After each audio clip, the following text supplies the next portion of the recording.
What's up guys, it's ALLDAYANTHONY. Welcome back to the Civic vlog that you hopefully know and hopefully love. And in today's video, we're going to be talking about 3 obtainable cluster swaps for an Ek Honda Civic. Let's get started.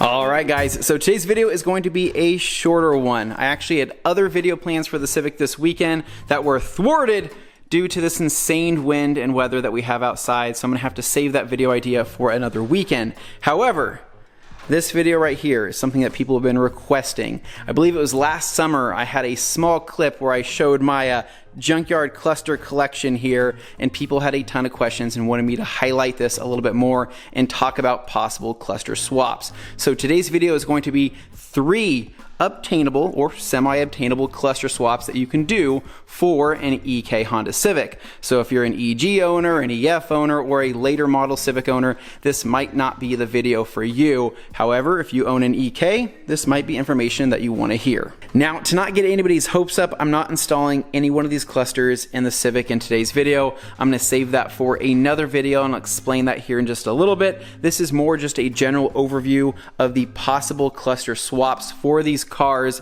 as well as some of these smaller modifications that you can do to make them look better. I'm also going to briefly touch on the topic of changing the mileage within a cluster to have it match the chassis itself. And so, like I said, I'm going to briefly cover that. I'm not going to go too far into it. So let's jump into it. So here are 3 popular USDM cluster swaps for the Ek Honda Civic.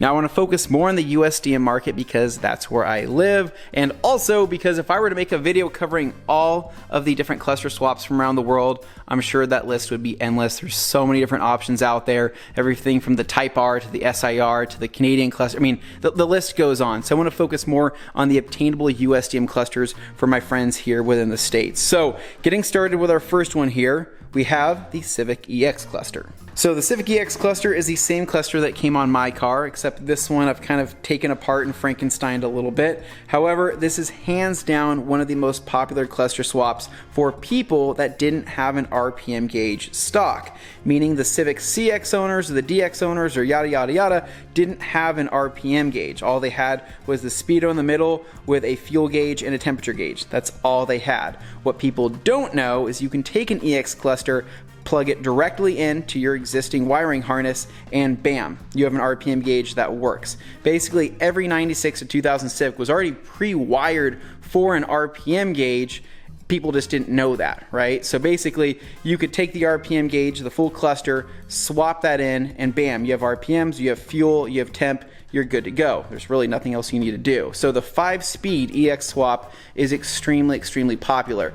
Now, if I remember right, you can swap in an auto cluster. I think, I'm almost positive that you can without any problems. It's just kind of unsightly because if you have a 5-speed, then you have your auto area right there. A ton of people like doing this. I did this on my Civic DX. I swapped out the center speedo cluster area. So this right here, I just swapped that out. I pulled that out of my DX to keep my mileage, threw that into my new EX cluster, and I was good to go. Everything worked flawlessly, and I had no issues. So one of the most popular swaps for people that just want an RPM gauge, they don't have them, is the EX Cluster. So next on the list is the 1st gen Honda CRV Cluster, also known as the poor man's Civic Type R Cluster.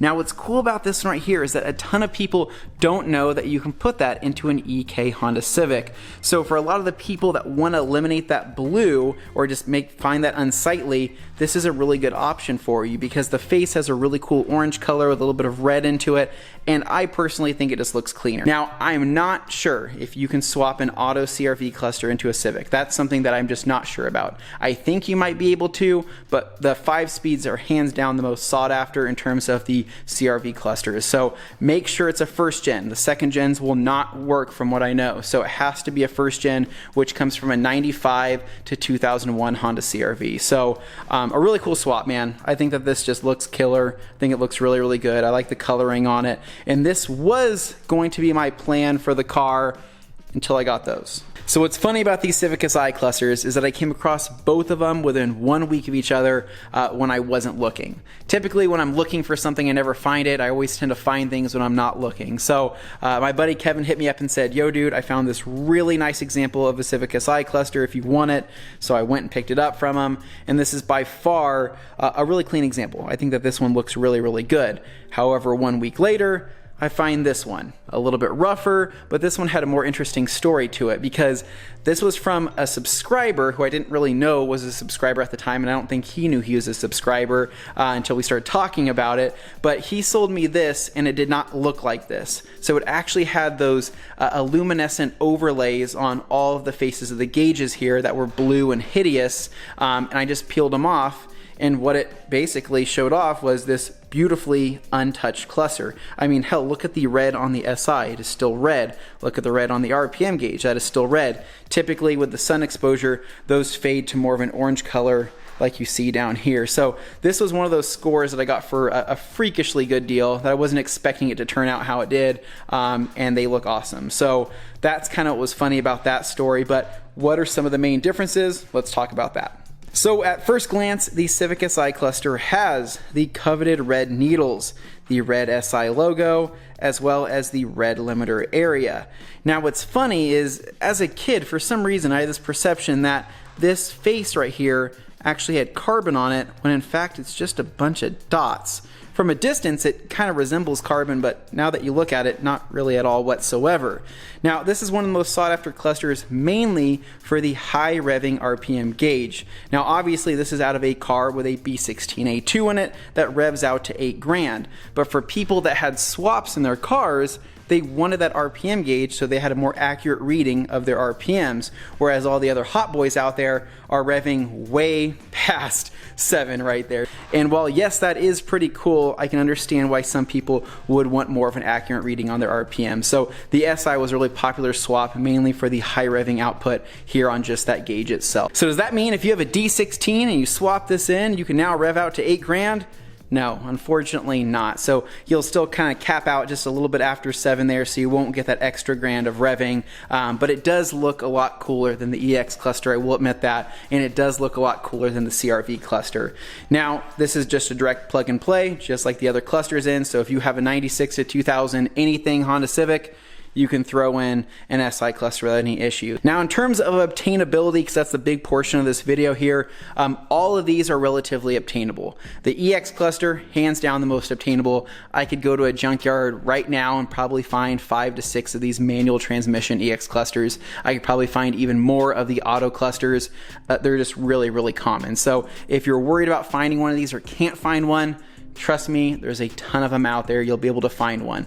These are getting harder to come by. The CRV clusters, I come across one of these probably once a month. This is by far the cleanest example of one that I've found, but I find a ton of autos like all the time. I probably find an auto with every trip to the junkyard. However, the manuals are a little bit harder to find. Now, in terms of the SI clusters, these are going to be probably an online purchase for most people. You might be able to find one locally. You might be able to find one being parted out of a Civic SI, but chances are you're probably going to find one on eBay. And I think on eBay they're going for about $250 plus. Chances are if this video gets a ton of traction, that could be bumped up to like $350, $400, just like the damn S2000 steering wheel. I'm sorry guys, I shouldn't have told people that because that's by far my favorite mod that has now become way too expensive. So this is a very still obtainable swap if you're willing to spend the money.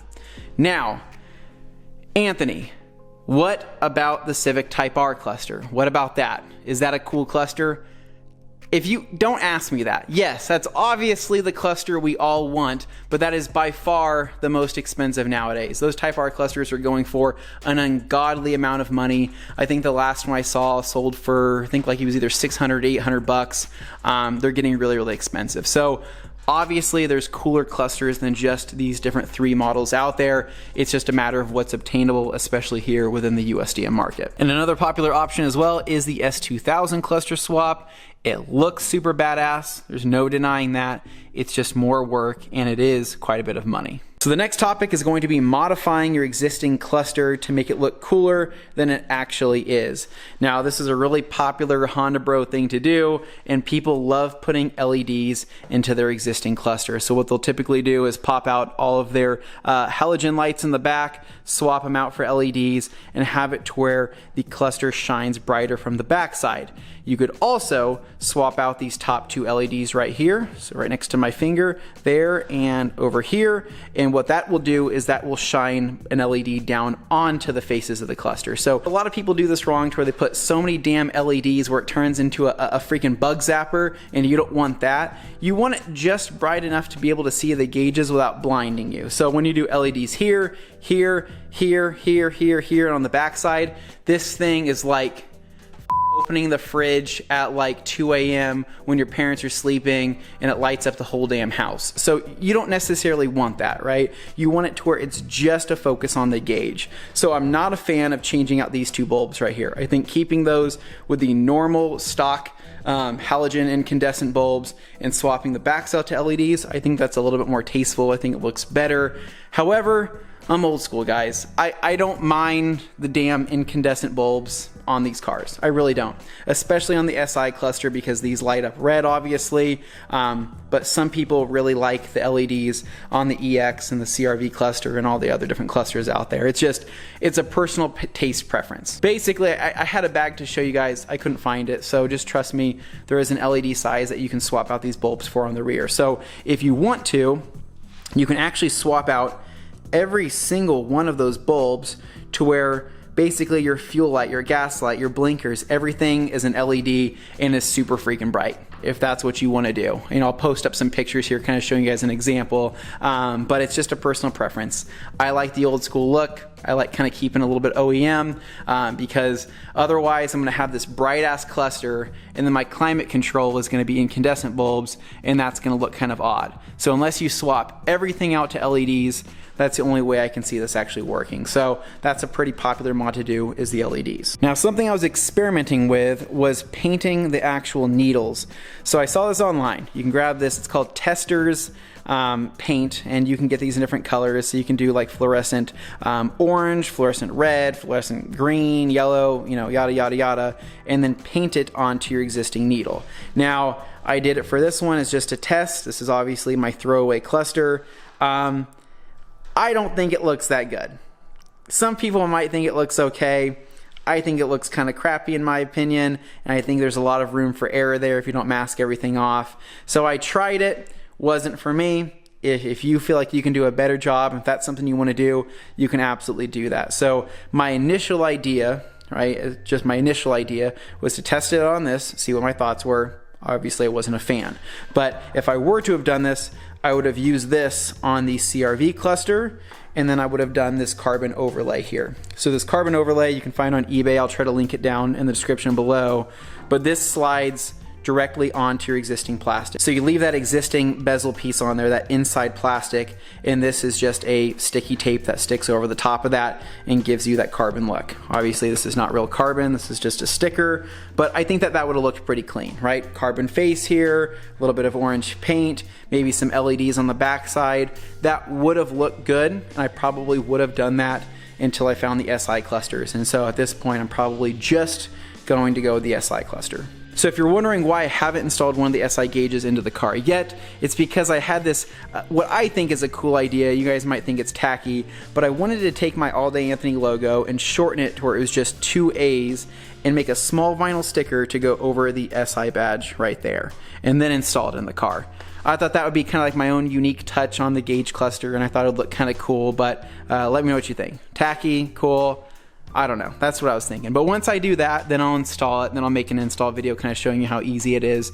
But this is mainly just a talking points video talking about the options and things that you can do. All right, so the last topic of today's video is, can you change the mileage on a Civic Cluster? In short, yes, you can. Am I going to show you how to do it? No, I'm not going to show you how to do that.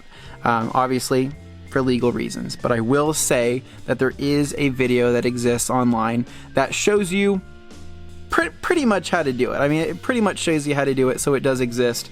It's just one of those things, guys, to where in in the right hands, it's helpful knowledge. It can be honest knowledge. In the wrong hands, it could be bad. And you don't want a ton of people knowing that you can do that, because I feel like people will take advantage of that and turn that into something really, really bad. So all I'm saying is that in whatever cluster that I want to swap into this car, I want it to stay true to the chassis. And I think everybody should be on that same page. Don't be a scumbag. Don't try to lower your mileage to try to say you don't have as many miles on your car. I think that's super stupid.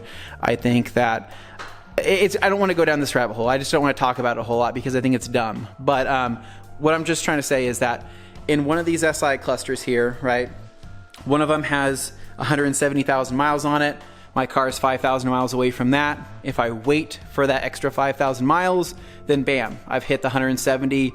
I'm good to go. I'll swap it on a direct swap so people know that my mileage matches my chassis, right? For this one right here, if I wanted to change this, technically I'd need to bump this. I'd actually need to add miles on this to get that to match. And so this is documentation showing you guys that I am not changing the mileage of my car, if anything. So once I swap one of these in, it'll be the exact same mileage of the current car. So anyways, it is possible. I don't want to get super far into that because I think in the wrong hands, that's just really scumbag knowledge. So anyways, guys, that's going to wrap it up. I know that today's video may have been kind of boring to some, may have been helpful to others, but this is just an upcoming plan that I'm planning on doing for the Civic. I have plenty more stuff on the way. It's just a matter of shipping times and money and time and all that other stuff. And so mostly money and time. I'm just going to say mostly money and time. But anyways, hopefully this has been fun. Thanks for hanging out with me, guys. So as always, if you guys like this video and like the Civic content, make sure to give me a big thumbs up. Subscribe down below for more, and I'll catch you guys in the next one. This is ALLDAYANTHONY. Peace.